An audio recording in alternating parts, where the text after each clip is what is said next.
Welcome to episode 141 of Project Geekology. Yes, you hear that right. Anthony is back, but he's not back from or to the future. He is back from vacation. Well, actually, I already introduced myself, so I don't have to say one half of a host, but joining me as always is Dakota, the second third of the host present tonight.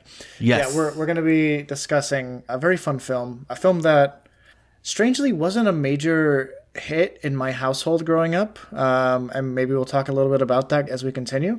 But yeah, my name's Dakota, and joining us as always is Rich, the third member of really what looks like, if you guys saw the visual podcast, we could be bit actors in the new hit TV series on Netflix, Death by Lightning, a very rousing, thrilling show about James Garfield's rise to presidency and his undoing.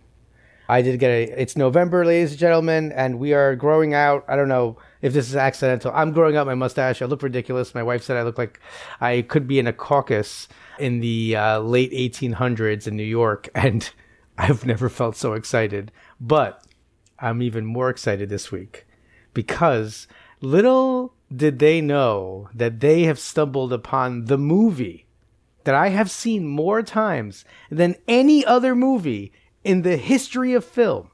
Yes, ladies and gentlemen, Back to the Future is the movie I've seen more than any other film in my entire life. And I was so giddy in the text thread. Like, I didn't say anything, but I was, like, so excited. I'm like, did they say Back to the Future? Did they say Back to the Future? Like, do they have any idea? So, gentlemen, I'm so excited about this. awesome. Yeah, Back to the Future. It's something that I've wanted to do for a while. It's kind of been sitting on my mind for a while. That and Indiana Jones. Indiana Jones is also something that's kind of like sat in my mind for a while. Ghostbusters too. Like some of those like really good, fun like 80s movies. But yeah, man, Back to the Future, it is something that I grew up with. But yeah, we'll talk a bit more about that. You know, we'll hear more about Rich's lore and Dakota's lack of lore with Back to the Future. But you know, I've been away for a couple of weeks. I haven't heard anything about what Dakota. Well, a little bit, but Dakota, what have you been up to? Oh man, a whole bunch. As you're probably aware, Anthony, I don't actually even know if you checked the stats, but we did release 2 episodes while you were away. Both were Avatar themed, and we had a really good time. I introduced Rich to peak Hollywood films. We watched Avatar and Avatar: The Way of Water. And yeah, we covered Avatar: The Way of Water a couple years ago. So this is what episode 140 was our first like retread, you know, like revisiting an episode or a title of something. So that was really fun, especially because one of our hosts had never seen anything Avatar. So that was a fun opportunity. I mentioned in episode 140 that I had started listening to an audiobook. It's a new audiobook on Audible where they are re-releasing the Harry Potter books with a full cast. It's like over 200 individuals. It's like fully it's not only fully cast, but it's also fully narrated, so it's not like an audio drama. Like they do have the narration and then the actors like swoop in when their lines are supposed to be read. And it's really, really well done. I'm really impressed with it. I've listened to the first book twice now. Yeah, I actually heard about that. I think that there's some like pretty big names that are attached to it. Yes, I know Hugh Laurie is Dumbledore. Hugh Laurie from House. I hope he can get the British accent. Keira Knightley is, I think, Umbridge. Yes, she's not in the first book, and only the first book is you know released thus far. But if you guys have watched Pride and Prejudice with Keira Knightley, or more recently Succession on HBO, Matthew Macfadyen, one of the main characters of Succession, is playing Voldemort, and he's perfect. He's perfect. But yeah, we got a lot of actors that we've, you know, encountered over the years. A lot of like Doctor Who actors. Several different actors who played the Master are in this first book. Michelle Gomez plays McGonagall. And yeah, there's some really, really cool stuff. The voice actor for Hermione Granger is the child actor that they cast for the new role in the new HBO series. Oh. So if you want to get a taste of like what her Hermione is going to be, it's exactly what is in this in this audiobook. It's really fun, actually. But yeah, there's a couple things that have come out since then that I've really been interested in. I mentioned it last week when we were covering Avatar. They were doing a documentary on Disney Plus, a 2-part documentary called Fire and Water, Making the Avatar Films, where James Cameron basically shows how they made the magic happen. You know, like they made a huge tank where they had actors literally acting underwater for like multiple hours of the day. It's actually insane. Some of the actors were able to hold their breath for up to 7 minutes after like diving training. Like they were like mandatory, it was like mandatory diving training for like 18 months, and they were holding their breath for like minutes on end. And it's crazy the lengths that they went to. So I highly recommend that 2-part series, or the 2-part documentary on Disney Plus called Fire and Water. What else have I been up to? I watched the first season of Only Murders in the Building. Oh. It's an HBO series. Mm-hmm. My wife loves that starring show. Steve Martin, Chris Martin, and Selena Gomez. I thought it was really interesting. Or not interesting, it was engrossing. You know, it's kind of a sillier, like comedic look at like the life of a crime podcast. Martin Short. Sorry, yeah. I say Chris Martin. Chris Martin. Yeah, Steve Martin Short, and Selena Gomez. It's great. Selena Gomez. Who's Chris Martin? Is that the guy from Coldplay? Yes, which is like so different. Because I was like I pictured, the reason I had to, I'm sorry, correct you, is just because I pictured them together. I've seen the show, right? And then I pictured like Chris Martin instead of Martin Short. And I was like, that doesn't work, man. That just doesn't work. It's a bad show. Yeah, but I like the cast. Selena Gomez is really well too. Enjoyed that. And I feel like there's something. Oh, I watched Predator Badlands. That was really good. Like that blew me away. It was the first Predator movie I've watched in a while. It's crazy. Like I usually don't have this much to say on what I've been up to, but I feel like I have to like gush right now because I have a heck of a lot to say. But yeah, I think that's pretty much it. Predator Badlands, really good movie. Really enjoyed it, and excited to see what else this director Dan Trachtenberg, who has now directed Prey, Killer of Killers, and Predator Badlands. Apparently he's really deep into Predator right now, and he just wants to keep making Predator movies. So I'm like, go for it, bro. Anthony, I want to throw it over to you because you've been away for a couple weeks, and you're really the anchor to everything here. We got to figure out what you've been up to, where you've been. According to Rich, you've been hunting. You know, I've like a Red Dead Redemption type world. You know, I've been doing, IRL Red Dead Redemption.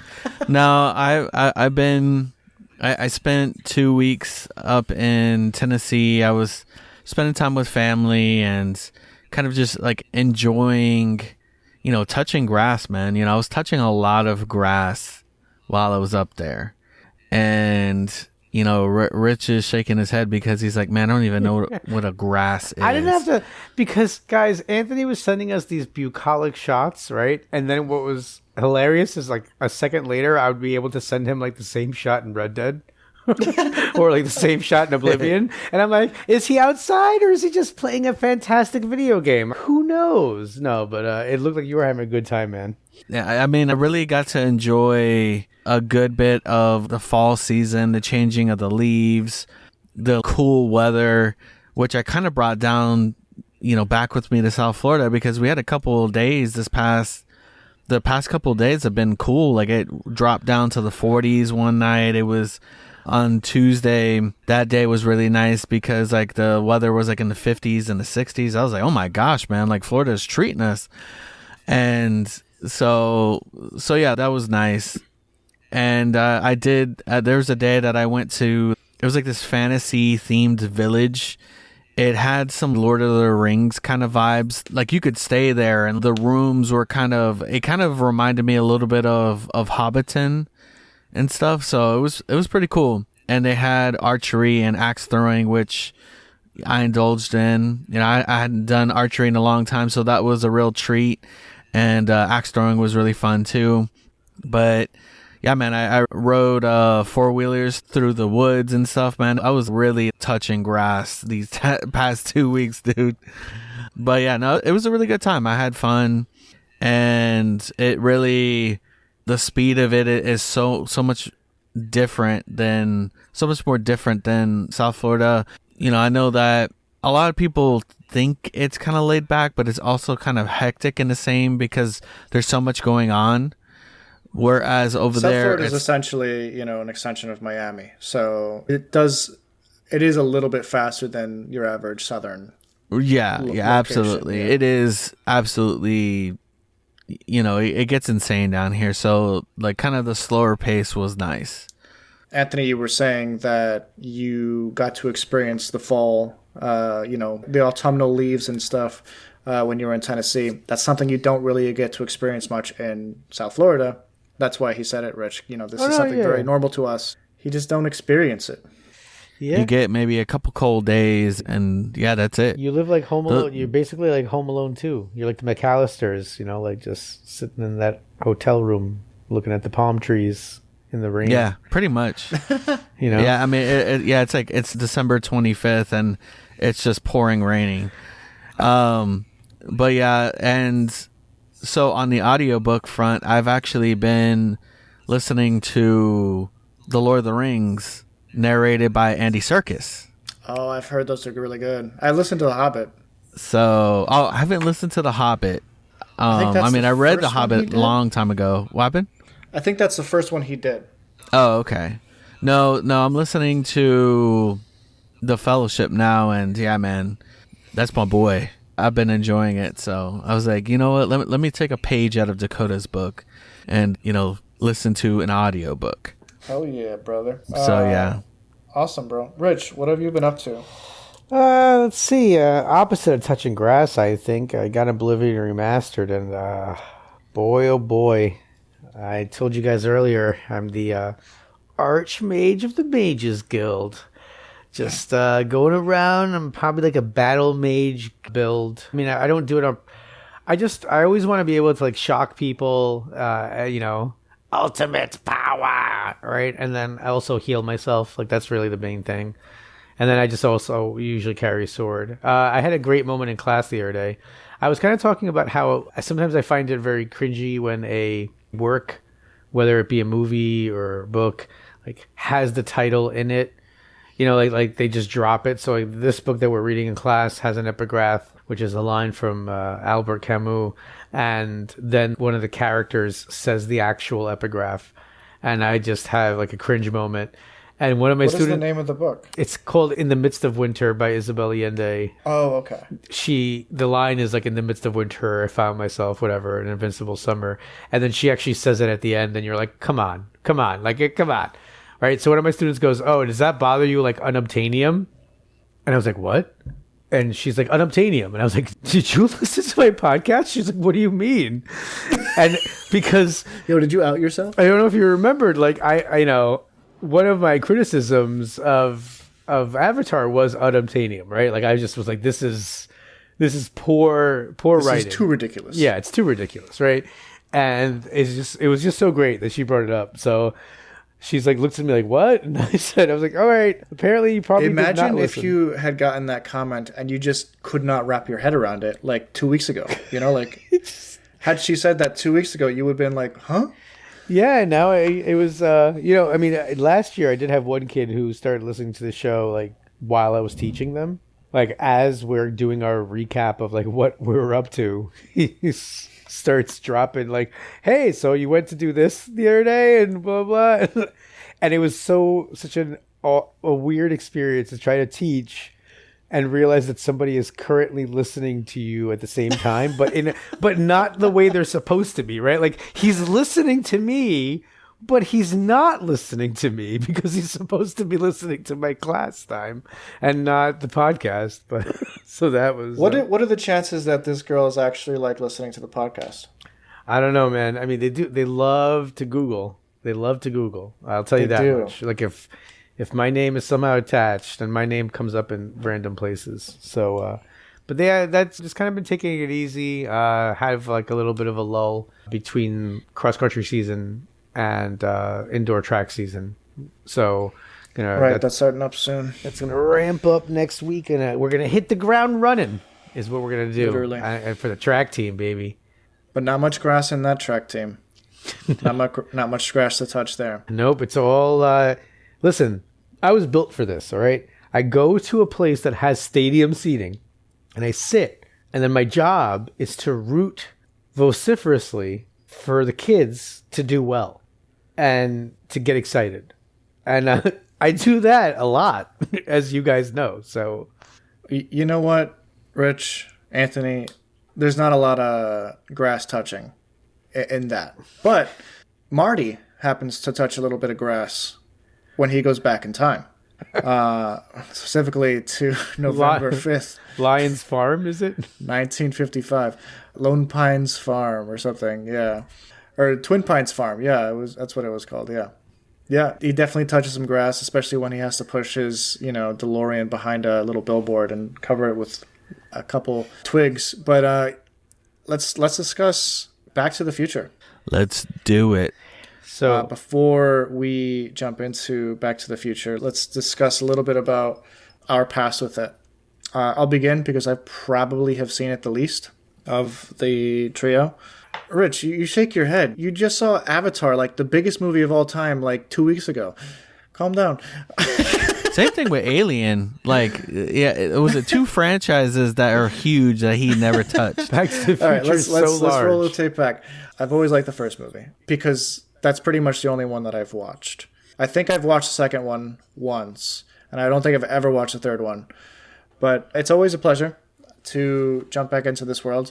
And yeah, I know the timeline guy hasn't watched a series that's like very timeline heavy. I get it. No, I do see the irony inherent. But yeah, it wasn't really ever big in my household. Anthony, you brought up a couple titles that were fairly large in my household. You're wearing a t-shirt that says Star Wars.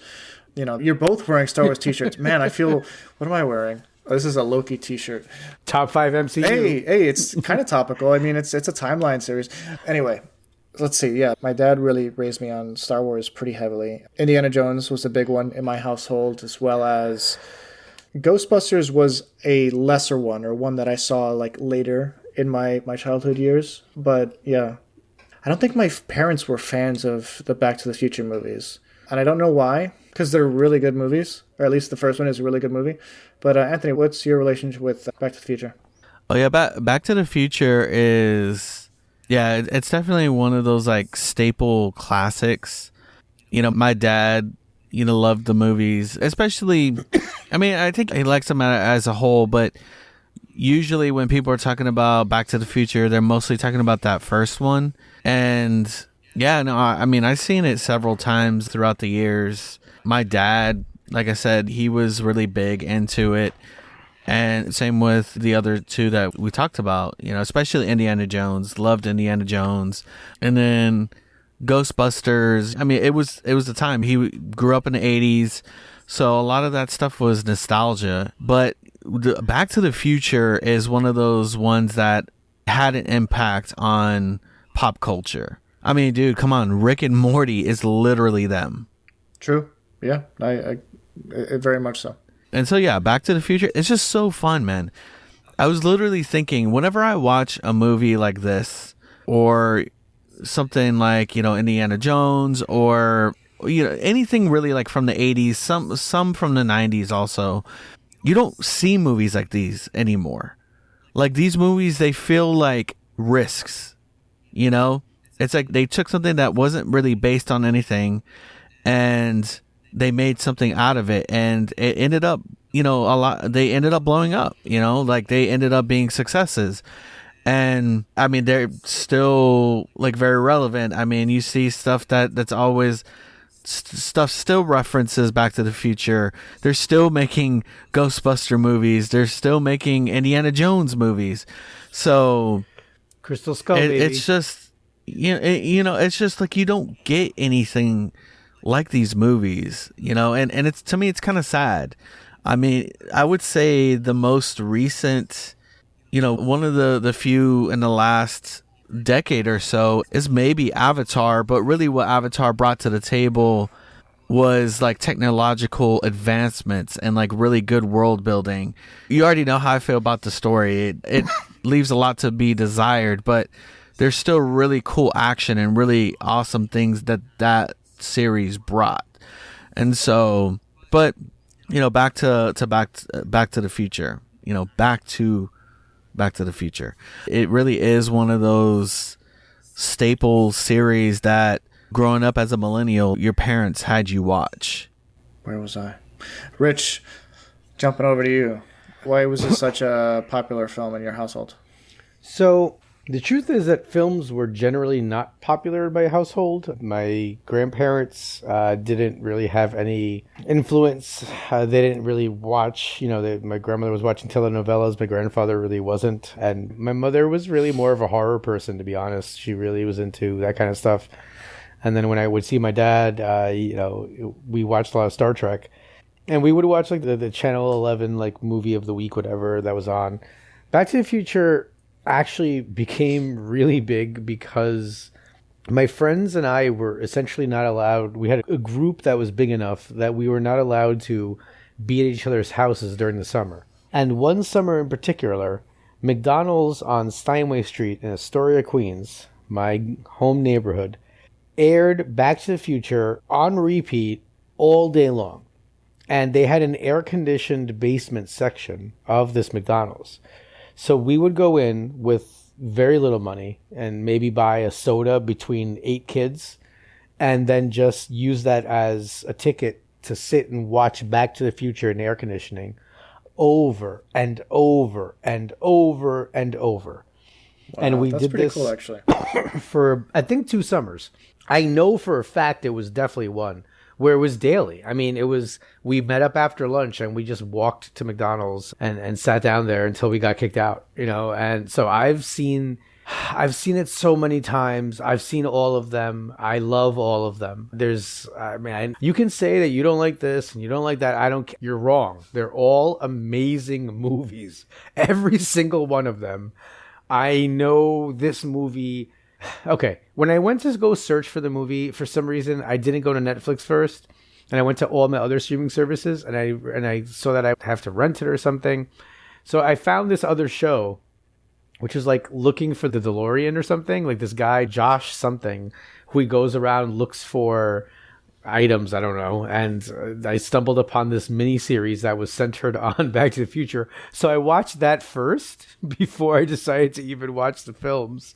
If you get a chance, I think it's on Netflix. It's so good because maybe Hulu, but they just randomly drop actors from the movie. So like Goldie, the mayor, is randomly in a scene, but they don't say they're in it. Like they don't go like, oh, it's this actor, right? And the whole premise is that Doc Brown comes back to tell this guy that he needs help getting the DeLorean to not Marty McFly, to actually Michael J. Fox. Michael J. Fox, for the Michael J. Fox Foundation. And then this guy has to go he finds Christopher Lloyd and explains, like, listen, Doc Brown came to me from the future, and then it's this whole ridiculous premise, but he bumps into a lot of the actors. So like the harsh dean, who's always, calls the McFly slackers. He's got a bit part in the show. Like it really, if you know, it's crazy that he was bald for 30 years. It's like nuts. Just straight bald. Yes, yeah, man. Yeah, that guy. I think that guy was also like I like that Marty mentions that he's like, did he ever have hair? I think that guy was Lex Luthor syndrome. I think that guy was in Masters of the Universe as well. I might be wrong, but I'm pretty sure. I think he played like a similar role. Like he was Courtney Cox's like annoying principal in Masters of the Universe. But all right, I will stop because we need to talk about this film. But no, it's okay. I'm happy that you have such a strong history with one of the films that we decided to discuss.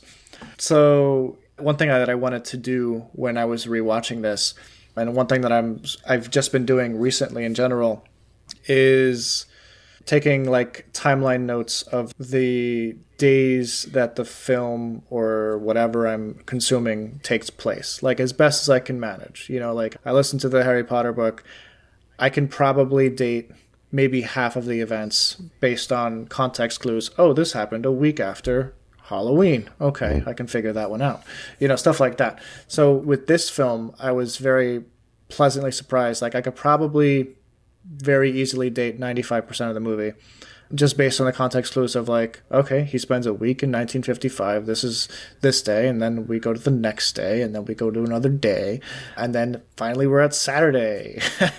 It's the night of the enchantment under the sea. Okay, I can understand. So yeah, I thought that was really cool. And not only that, but I did a little, I mean, not a lot of research, but I did a little research on the days of the week that these things are supposed to land on, and they do a really good job in the film of noting what day of the week it is, 30 years apart.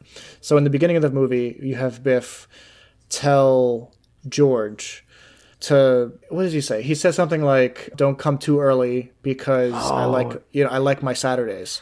So that the previous day, October 25th, was a Friday. Then Saturday, the day that Marty goes back in time in the morning, is a Saturday on the 26th. So, and then later when he goes into 1955, there's a scene where Biff tells George to do his homework, but don't do it like so quickly because he really enjoys his Sundays, Sunday mornings. And if you look up the dates as they take place, they line up the days of the week perfectly with the dates that they choose in the movie, which is very rare. And those two, it doesn't happen very often. Usually they just choose a random day of the week. What you're talking about there, that scene, which is amazing, is it's almost word for word exactly the same, except for like, do you want me to get in trouble with the supervisor? And the Sunday, Saturday, right? But like, it's actually, even the way George takes a beat before he says something, that's one thing I noticed on this rewatch, is just like, it's exactly the same. It's perfect. It's just... like, you wouldn't want me to get kicked out, would you? You don't want me to get fired, would you? And then George goes like, of course not. Yes. Of course not. I love this movie. Oh, it's so good. It's really fun. Anthony, what are your thoughts? I think that it's pretty cool. Something that I always thought was interesting is that the actor that plays George McFly, Crispin Glover, is actually younger than Michael J. Fox. And so he portrays his father. I mean, you could tell that it's younger people that are being portrayed as older people. You could see the makeup and stuff, which it makes sense because when he goes back to the past, it's going to be, what they normally look like. I just always thought that was interesting that like he was younger, like he's this younger actor portraying as the father of the main character. Also, I know that Michael J. Fox wasn't the original casting for Marty. Really? It was Eric Stoltz. Yes, terrible. Yeah. He's terrible. There's like some footage of it, and basically it was just panned. He was just not a good fit for this role at all. He didn't bring any of that fun energy to it, and they very quickly got rid of him. Good. Yeah, I heard it wasn't all that great. But man, something that I really like about this movie, and it's so easy to like start paying attention to like everything else outside of like the main story when you've seen it a bunch of times, but I really love the music that's in this, like, and like the sound cues that they use. It's so 80s, but it works so well. Like, I love it so much. You can tell that you're about to have a good time with the way that like they use music. When I lived out further in Long Island, New York, and I would have to take these stretches of highway that were like, 2 lanes and just completely surrounded by trees, which for a guy who grew up in the city most of the time, it was rare. And I would always blast the theme from Back to the Future when I was like on the road alone at like 6:30 in the morning going to work. Which one? Power of Love? Okay, well, I do have Power of Love. But I just the boom boom boom boom, like the when they're like, taking off in the car, that, I mean. And I had always thought that Power of Love, I was like, man, this is such a movie song.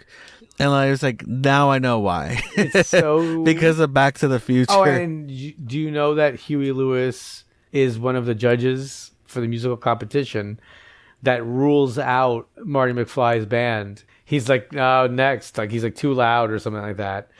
So, like, they're playing his song, and he's like, no, I don't like it. You guys don't qualify. So I always love that part, too.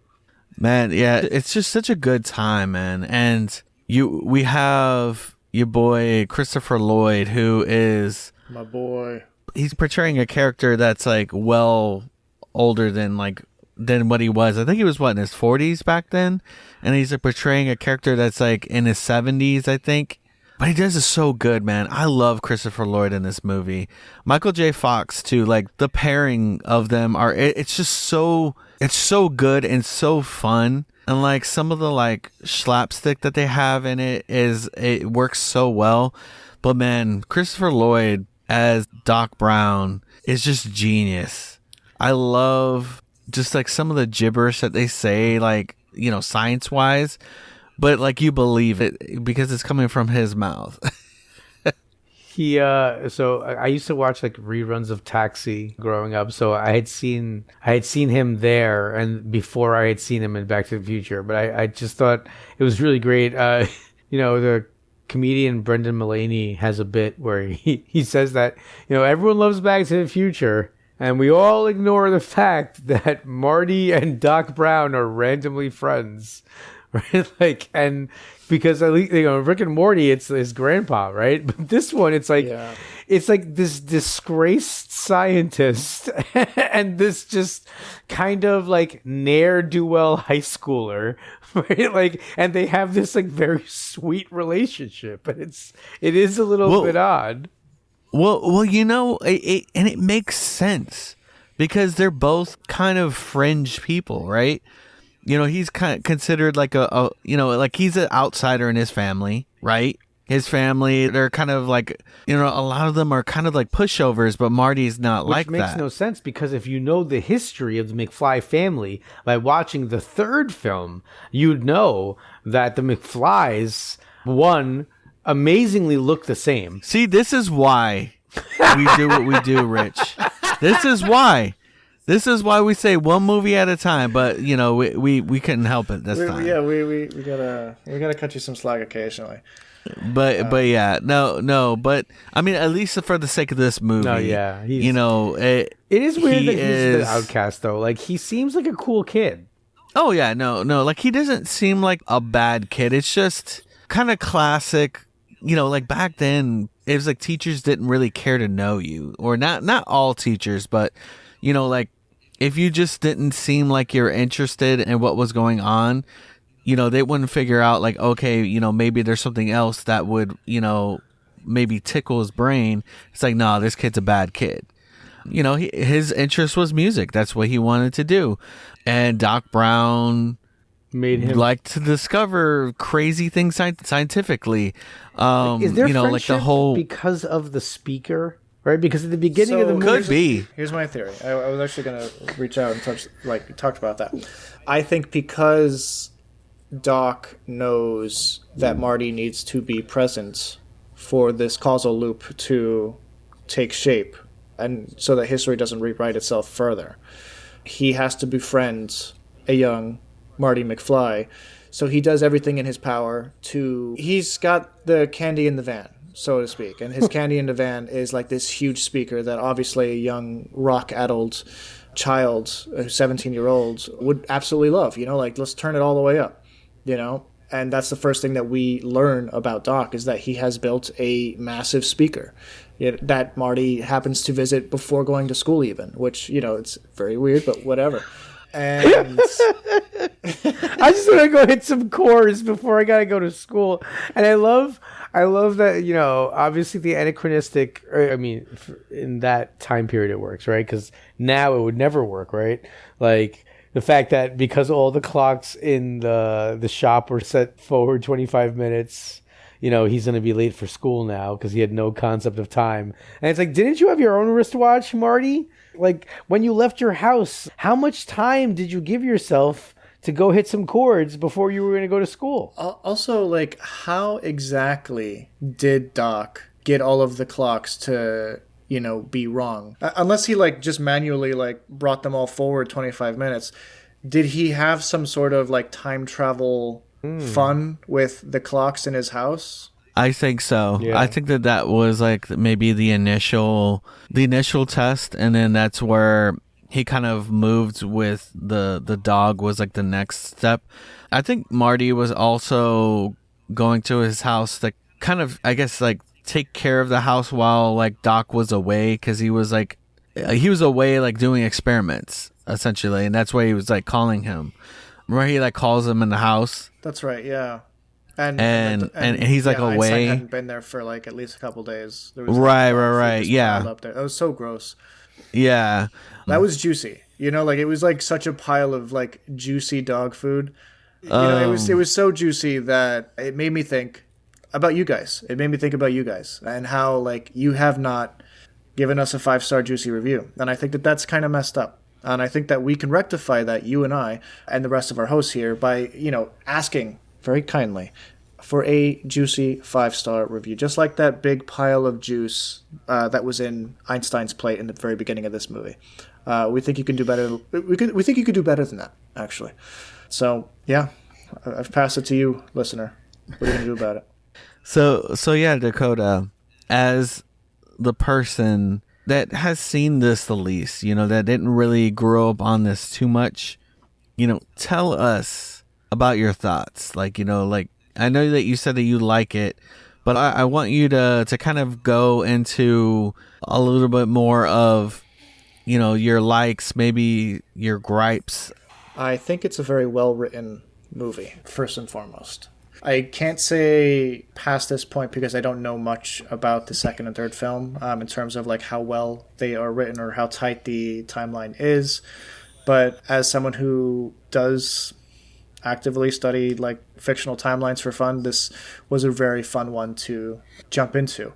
There's a number of like paradoxes and stuff that this film kind of explores in like weird fun ways. There's the bootstrap paradox, where it's almost like a causal loop, where at the end of the movie we have Marty playing Johnny Be Good, and that is then shown to Chuck Berry over the phone, the person who is supposed to write that song, and it becomes a bootstrap paradox where no matter what, it will always happen. So I thought that was kind of cool. We also have like the butterfly effect going on, where like he changes minute things back in the past that have major influences on the future. I liked the idea that there's a great line from Doc where Marty goes, "Yeah, I never saw my dad, step up to Biff like that," and but I didn't know he had it in him. And then Doc goes, "Never," like with like a really serious like, "Uh-oh." yeah. Like I love this reaction. He Yeah. It's like never. The butterfly effect going on. We have like the Nightingale paradox, which is he meets his own mother and she becomes a caretaker in a way that doesn't mesh with his own understanding of this person. So she's taking care of him as something other than what he understands her to be. So that was pretty cool. You have the grandfather paradox, where like he becomes a kind of he becomes a matchmaker for his own parents, and without him, he cannot be placed into reality. You know what I'm saying? Like it's a weird. There's a whole bunch of weird paradoxes in this movie. You can even go into like predestination and all that, but it's very well written, and they all kind of gel with each other. I don't know if they jump into like multiple timelines or anything in future films, but as of this movie, it's all a singular timeline that he is messing up slightly, or fixing and or slightly messing up in unique and subtle ways. Like I love he hits one of the pine trees in that guy's farm, and then later in the movie, the Twin Pines Mall becomes the Lone Pine Mall. Very just a clever little thing going on there. I think the movie's very well written. Going back to the whole grandfather paradox and the Nightingale effect with his mom, it is a weird situation that he, enters in on, where, my mom is hot and she likes me a lot. It's just like, my mom has the hots for me. I know it's like, it's just a nightmare. That is a nightmare. Yeah. And I'm thinking to myself, like, wow, she's like actually very, very pretty. Just like, this is so weird. That's the Howard the Duck girl, man. You know, it's Leah Thompson. Oh, true. I forgot about that. Yeah, so she, I mean, she was fantastic in this movie. She does reprise her role to an extent in the second movie as well. She's kind of like a superstar in this one. I mean, she plays, you know, the present day and the past versions of herself. And I mean, I think the makeup works well. I kind of believe her as his mom, and then I can believe her as the young version. I love the Marvin Berry. I mean, there was a small pocket of time where if you called me and I was in a loud place, I'd be like, "It's your cousin, Marvin Berry." I just love that scene. They reprised that scene where they kind of, it's like your cousin. And I just love that. On my phone, I actually have Johnny Be Good, and it's the version from the movie. So I have the artist as Michael J. Fox. It's my favorite. The one thing I don't understand about him disappearing is, why is it that if he's the youngest, right? Because he's the youngest, he disappears last. Shouldn't he disappear first? They could have just made him the oldest like sibling, and then they like escape that problem. But to me, it's like the first sibling disappearing means that the other siblings don't happen, right? I guess the way that it's almost like a cascade effect. I guess like it's going like by the year, which one, you know, which sibling, you know, the first child would be the first one to go away, and then then the second, and then yeah, the youngest being like the furthest one from that timeline, but that makes or down the timeline is the one that's being affected. But I did think it was interesting. Yeah, like Dakota said, there's a lot of paradoxes that were introduced, and that paradox where, you know, with him or his siblings and him disappearing, it's always a fun one. I've seen it before. I'm pretty sure that I've seen it, I think, like after this movie. Like, I think this movie has inspired other like time travel movies with like the same kind of paradox. So it's really fun. Like, you know, a lot of the stuff they had. I like that George McFly was like really into science fiction, like kind of fan fiction, and then he ends up doing that like in the alternate timeline. Yeah, I thought that was fun. I mean, I think like shout out to like just the classic cars and like the setup of Hill Valley and the way they had Hill Valley like age, right? Which I thought was really cool. I mean, the clock tower bit and how she writes her phone number on the flyer, and then he puts that away, and that's why he knows the exact time of when it strikes. It's so much. And I mean, when he like creates the first skateboard basically, and then Biff falls into the manure is just fantastic. Biff falling in the manure is a beautiful moment. I actually really like the actor who plays Biff. You don't really have bullies like that in movies anymore. You know, like 80s bullies are just different, you know, like give me your lunch money. You never really get that anymore. And he played it so good. And he's probably like normally a really good, like awesome guy, but he plays that bully so good. Hey, McFly, make like a tree and get out of here. That's my so good. He has that dumb bully stigma, just like down to the T. I like when they go to like when they go to like crash in that truck with manure, and they like yell it out. Yeah, that's awesome. But like as a reaction, but it's like, oh yeah, they're about to like crash into manure. They are. I love that where it was the Doc Brown's like 1.21 gigawatts, and he's like running around the house like, what was I thinking? It is a lot of power. Like it's a lot. Yeah. And I also like that he like dreamed of the flux capacitor. Yeah, the flux capacitor. Yeah, like he dreamed of it when he was in the bathroom and like hit his head and everything, and then like Marty like goes back to that time. It's so awesome. Like you said, they were pretty good when it came to the time stuff, you know, and when you think about it. Do you think he called it the flux capacitor because he accidentally flushed the toilet, like flush? When he hit his head on the toilet. That's pretty good. I think that works. I don't know. I just made that up on the spot. But Food for thought, eh? I love the whole bit in the beginning with the Libyans. It's just like they're just like a random group of It's so nice. Libyan terrorists who were stealing nuclear weapon or just plutonium. Yeah, that he like ripped off. He ripped them off, and they're just catching up to him in like a VW minivan. I love it. It's on the other, so they're in that parking lot, right? And I guess it's a small town and everything, but I love how he's like immediately sees a car and he's like, oh boy. Right, like this can't be good, and it's it couldn't have been someone out going for a burrito late at night or something like that. Like he immediately knew something was up. Here's the thing: is it possible that at that point, Doc had already known that the Libyans were coming because of the causal loop of Marty having written that note to Doc? So I always get confused with these, right? Like Terminator as well, right? Like John. Yeah, it's the same basic premise. Like what happened first type of thing. So, I mean, I don't think that he knew the first time. All right, so do you think that this is the first... That's the Genesis moment instance, or whatever you want to call it, yeah. You think this is like it's not necessarily a chicken and an egg sort of thing. This is the egg that's hatching. Yes, we're watching and this is the first instance of him sending someone back in time, and then they change the future. Yeah, I understand what you're saying. Okay, I mean, that's the same thing happens in Terminator, right? Like we see John Connor send his lieutenant back, and then the lieutenant impregnates his mom, and then he's born.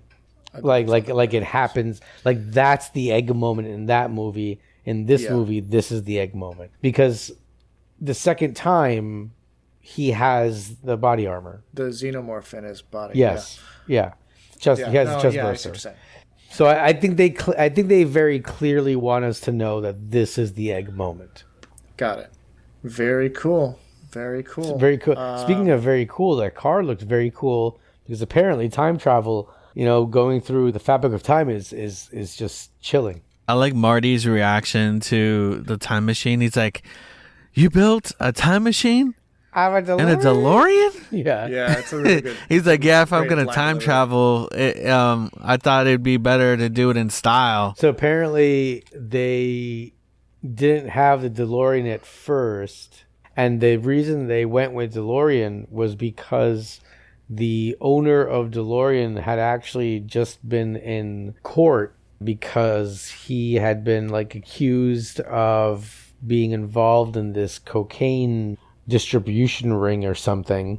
And I mean, with a car company like a DeLorean, like the make and model of that vehicle kind of breeds that kind of lifestyle, right? Well, basically he was running out of cash or something, and then basically he went ahead and got himself involved in some nefarious endeavors, and with the Libyans. That's what.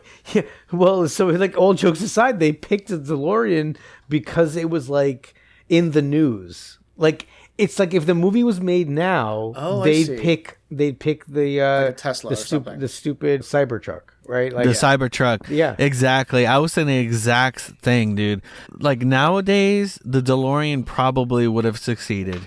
If the DeLorean came out nowadays, it probably would have succeeded.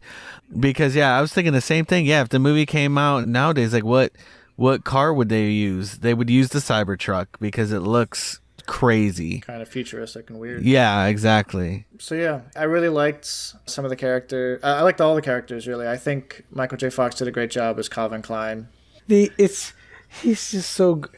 His inflections. I mean, I loved him on Family Ties before he got this role, and he plays this young. He plays kind of the outsider in his family in that movie as well, almost kind of a little bit. He's just so excellent. Just the little things. It doesn't even feel like it's all scripted.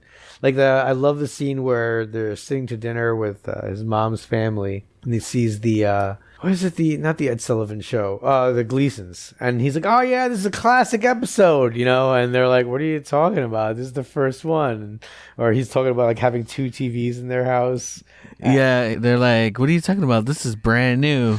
And then like the two TVs. It's like, oh, you must be rich. Yeah, it's and I love it. Oh, there's my favorite. I think probably my favorite line in the movie. I forget exactly how it's like uttered, but he sees the baby in like the cage, basically. I forget what the baby's the cradle. And he's just like, get used to being behind those bars, buddy. His Uncle Joey. Yeah, because at the beginning, like, it's a nice throwback because at the beginning of the movie, the mom slams down a cake that was supposed to be the celebratory cake for the Uncle Joey getting out of prison. It's a very well written. It's so tight. I gotta give it credit. It's like, look, as an English teacher, I'll tell you that like, Great Gatsby, right? I don't love the characters. I won't even tell you that I love the book, but it's just so tightly well written.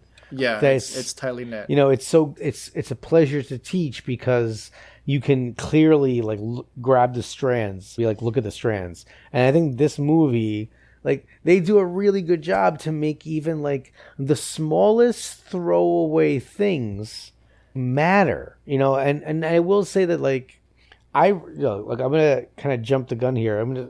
I recommend go watch the entire thing. It's just fun. It's fun. Like you can say I don't like this and this is a little hokey, whatever. But man, I think it's really a fun franchise. It calls back on itself a lot and it does it very well.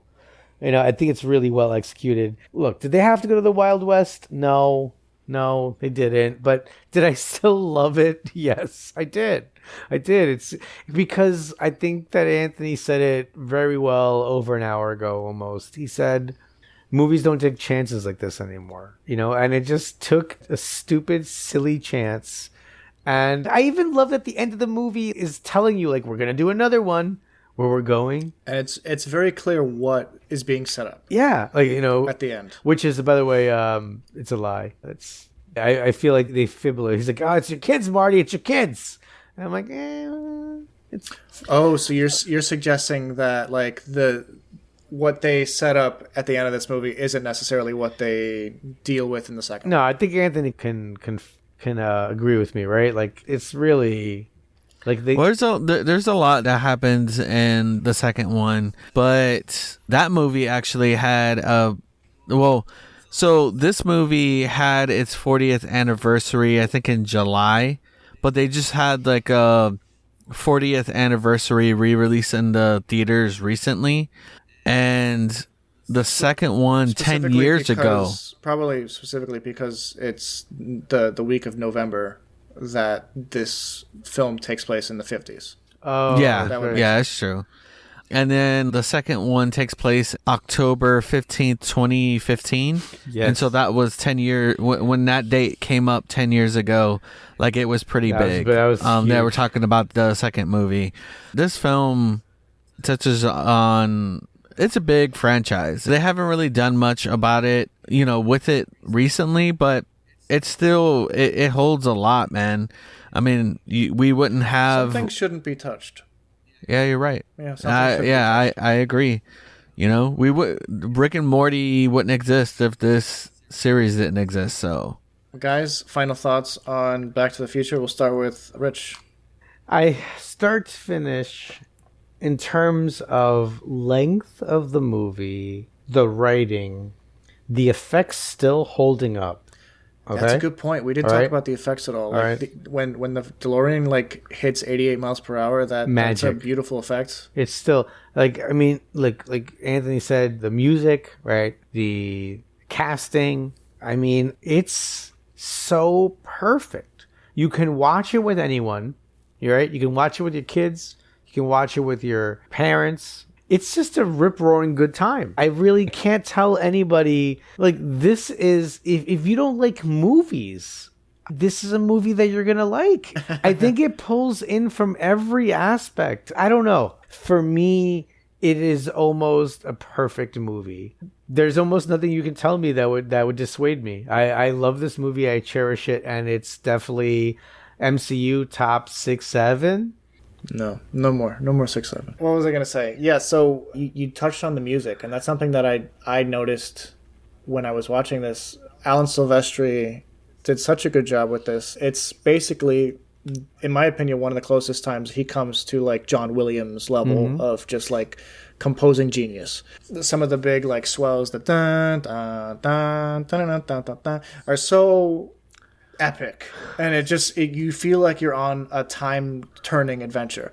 But then like it's the little stuff too, that whenever something changes, like the sound cues, I love them. When something changes in the future, you hear the it's almost like a little jingle in the background, and you could tell like something's different now, and it's like, oh, this is cool. It's just doing stuff like that is so genius. I love that. Guys, I also really enjoyed this movie. I would probably put it right underneath the Avengers in terms of, no, I would put it above the Avengers in terms of like top Alan Silvestri scores for me. He actually did score the Avengers, guys. He did? I'm not joking. This isn't me making an MCU top. No. But it is in my top 5 MCU films too. Anthony, what do you? I score this above Loki and multiverse films. But yeah, no. Back to the Future, such a good time. Really, it really is as Rich says, rip roaring good time. It's always revisit it from time to time, and like I'll watch the entire trilogy when I do, and that's exactly what I did this time around. And it's the second one. It has callbacks to the first movie. It's a good time, Dakota. You need to go and watch the second and third films. Dakota, it's time for you to do it. So as a Florida guy, right, I just want you to know that in Back to the Future 2, there is a reference to the World Series being between Chicago and Miami. And as you may know, as a Florida resident, the Marlins started their franchise, the Florida Marlins, in 1993. Well, at some point, the Florida Marlins changed their name to the Miami Marlins. And we got one step closer, because technically Miami can't play Chicago, the Cubs, right, in the World Series because they're in the National League. But I'm telling you, man, we keep getting closer to somehow like that being. They're gonna change over to the American League or something. I'm telling you, like when Anthony was talking about 2015 and when the day came, dude, I was so excited that day. Like I was like, November 5th, 2015. I'm like, we're here. Like we did it. We made it. Guys, thank you so much for listening to us here for our 141st episode of Project Geekology. I'm just going to roll with that. We enjoyed it. We had a good time talking Back to the Future. Guys, if you want to check out any of our socials, be sure to click down into our show notes, and you can find us wherever we jabber online. But please, I cannot stress this enough. Please be sure to give us a juicy 5-star review. I think that's the most important aspect of you engaging with our podcast at this very moment. Because if you don't, there may not be a 142nd episode. Food for thought. Food for thought. Thanks, guys. Have a good one. Bye. Long live the timeline, guys.